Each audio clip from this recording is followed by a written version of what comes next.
Hey guys, what's up? It is Matt Lane, and welcome back to another podcast episode for the week. Your daily podcast coming in with me, myself, and none other than Let's Jays or Jay Bussin. 100% daily podcast right here. 100. That's what you said, dude. You said daily podcast. Let's go.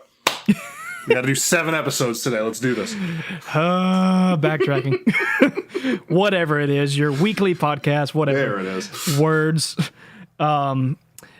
In case you missed the first episode, all we're doing is talking about games in general. We are both gamers. We're going to be talking about some games that are already out and then some games that are coming out and just kind of our thoughts surrounding all those topics. So without further ado, let's go ahead and get started. So first topic of the day is going to be the Bioshock Collection, the remastered.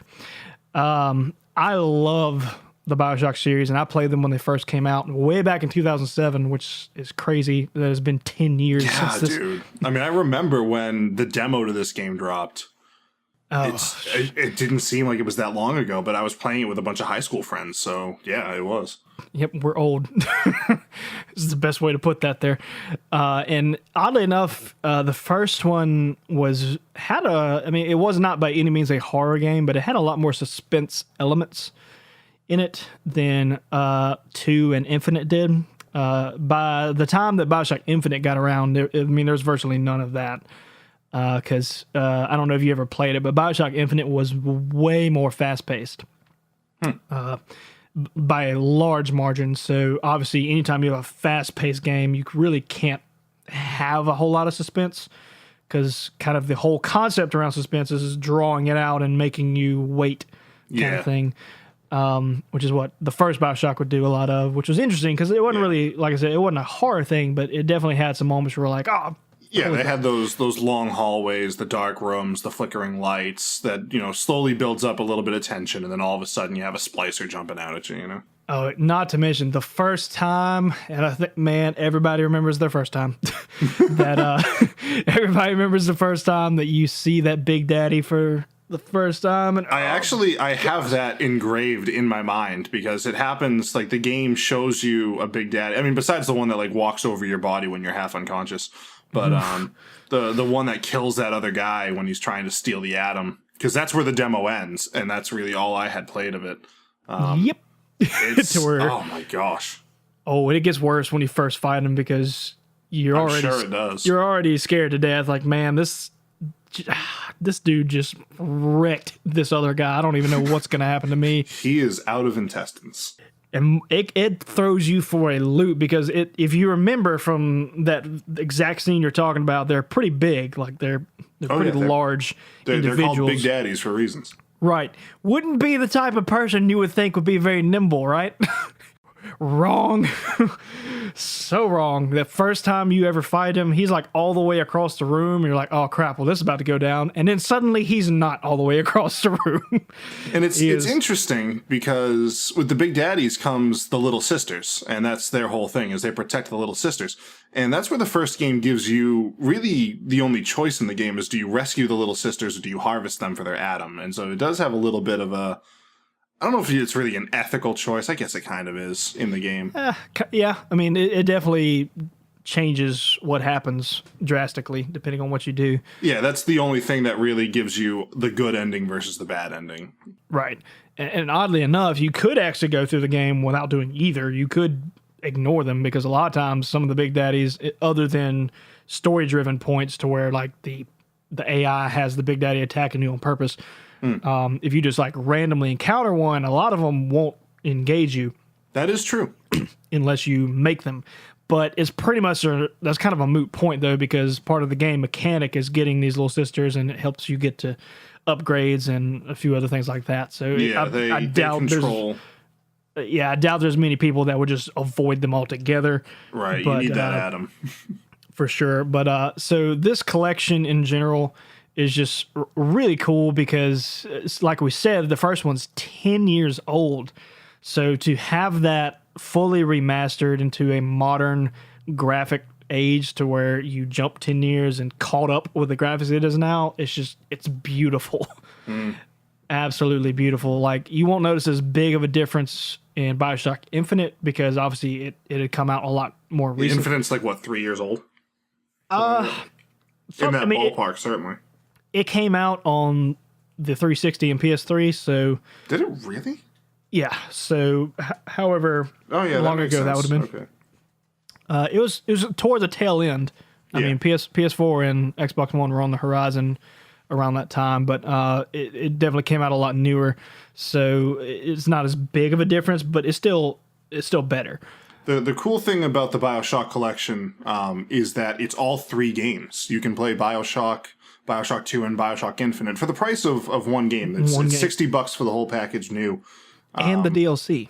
And the DLC as well, yep. And you get all 3 full games plus DLC remastered. It's a bargain of bargains, man. You can't go wrong with it. Yeah, I mean, couldn't say it better myself. That's the Bioshock Collection, just like you said. I mean, it's 3 games, all DLCs, $59.99. You really have no reason not to. Worst case scenario, just try it out, and if you don't like it, well, that's your loss. Yeah, I mean, it's at its core, it is a shooter, kind of. I mean, it certainly has a lot more other elements. It's not a platformer, though. It's not really an adventure action game. It's really a shooter. And so if that's not your thing, if you're not a shooter, then this may not be the game for you. But if you're into it, if you like suspense, if you like a good story arc, then this game is great. These games are great. Absolutely. That's going to be it for that game. So moving on to our next category, which is going to be games that are coming out in the future. We're going to have about a 2 minute and 50 seconds timer. We're going to go ahead and get started. Our first topic today is going to be a game called Nioh. It's actually going to be a PS4 exclusive coming out. The biggest thing I would say about this, if you didn't already know this, most people do, I don't want to use the word ripoff, but it's definitely a Dark Souls themed game in terms of the way the mechanics work.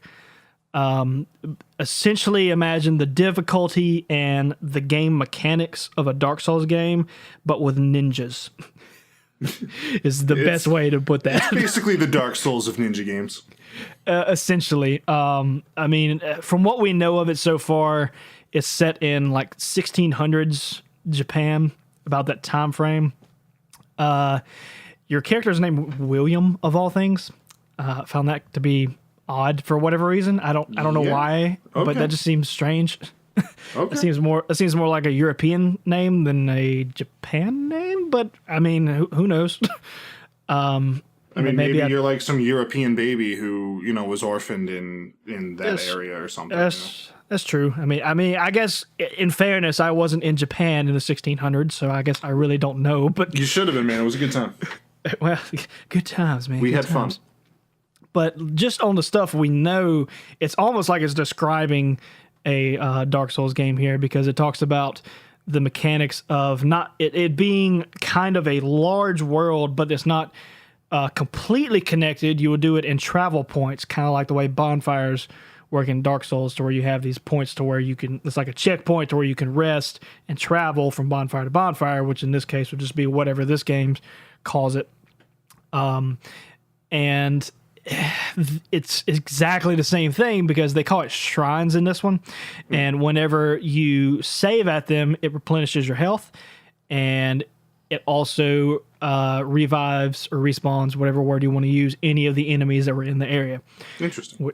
Which is exactly, like I said, I mean, it is going to work very similar to Dark Souls. So if you've played them and you're familiar with them, it's going to help you a lot, because it also has the Dark Souls difficulty. So not that anything can really help you with games like these, but... True. It's going to be very difficult, very unforgiving, rightfully so, if you have something that you can sit down at and it instantly heal you. I mean, that's part of how these games work. Right. But not a lot is really known about it other than that. But I mean, the fact of it being a Dark Souls ninja game in general is pretty interesting to me. It seems like it could be. I know a lot of people could compare that to Ninja Gaiden as far as the difficulty spectrum goes, but this will have very similar mechanics. So very interested by that, and that's kind of all we're going to say about Nioh. But be on the lookout for that. It's supposed to come out sometime early February. February 7th. Was that a sneeze or somebody laughing over something? No, I coughed and then I answered your question. Oh, okay. I didn't know. I was like, I don't remember. No, saying those anything. two completely related and unrelated things happened, but I coughed and you were like, it comes out early February, I think, and I have the article right here. It's February 7th. Right. Well, I mean, it seems like February 7th for here, February 9th for Japan, and February 8th for, I'm not sure what that even means, maybe Europe. PAL. No, PAL is Europe, yeah. Okay, because like I'm glad I said that because I would have sounded like an idiot. Because my first instinct was like Palestine, like what? What?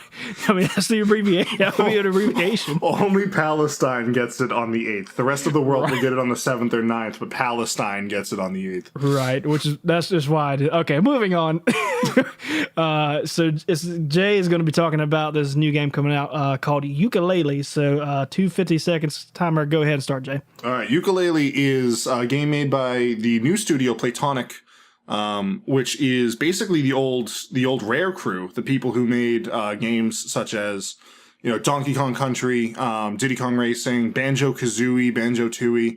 Banjo-Tooie is definitely like on my top 5 favorite games of all times. And so I was very interested when they got back together and created this. Rare was bought by Microsoft back in 2002, something like that. Somewhere around there.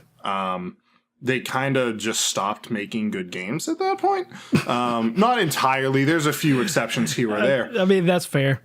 But the old crew who worked on, your Steves and your Grants and all them who worked on Banjo-Kazooie and Donkey Kong and all that stuff, they're not there anymore.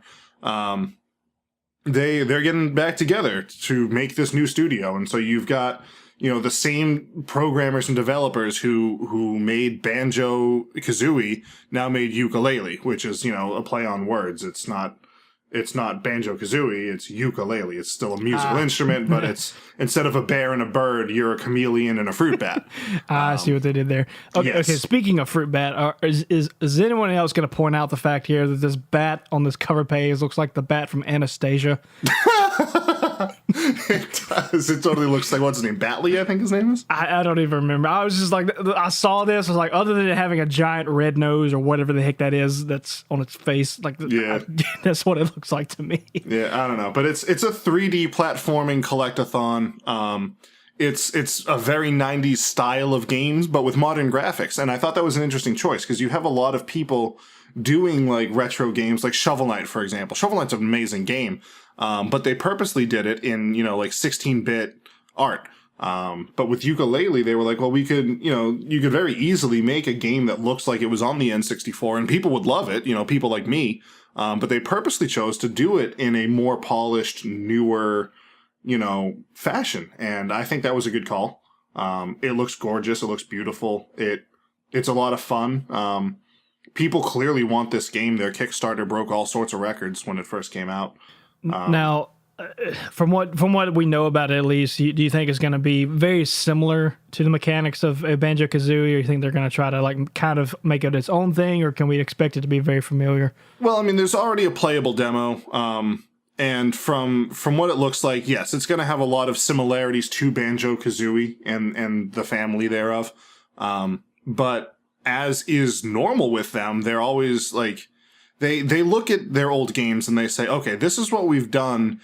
How can we capture that again, but also do things bigger and better? So there are going to be new mechanics. There are going to be new things you can do. And we're going to be able to explore that. The game doesn't have an official release date, but it will supposedly be out Q1 of this year. So. Gotcha. So Yooka-Laylee, interesting game. For all the Banjo-Kazooie lovers out there, make sure to check it out. It's going to be available on just about every platform. Right, and sometime sans Wii U. Sometime around April 11th, as long as they don't change the dates on it like they are known to do. So that's going to be that game. That's it for today's podcast episode, guys. I appreciate y'all stopping by and listening, as always, to me and Jay Buston here. Make sure to check out his channel, his YouTube, and his Twitch page. Both will be in the description below. And as always, ending the episode with a question of the day, and I will make sure, I did not last time, I kind of forgot, but I will also answer the question myself instead of just putting Jay on the spot. So question of the day is going to be, for you personally, what was one of the hardest games you have ever played? I say one of because I know it's hard to pinpoint like the hardest sometimes. So it doesn't have to be the hardest, but just name a game that for you was really hard. I will do you a favor and I'll tell you two for me. One of which being Super Mario Brothers 3 on the Nintendo. Really? I think that, yes. Okay, all right. I think that one, I'm kind of surprised that you reacted that way because that game was freaking toward the end. Oh my gosh. World 8 suddenly like slammed you with difficulty. I will admit that, but yes, when I think of hard games, that's not one that comes to mind. It wasn't the game as a whole. It was kind of specifically World 8, to be honest with you. I just remember getting really frustrated and annoyed with that because it was very, very specific and like there was really no other way to do this other than to just nail it right. And my dogs are barking. Hopefully that does not pick up, but if it does, I have dogs, just whatever. So that's mine. And the other one I would say would also be Super Meat Boy. Oh yeah, Super Meat Boy is definitely a challenger. I'm just gonna go ahead and be that guy and just throw out Dark Souls.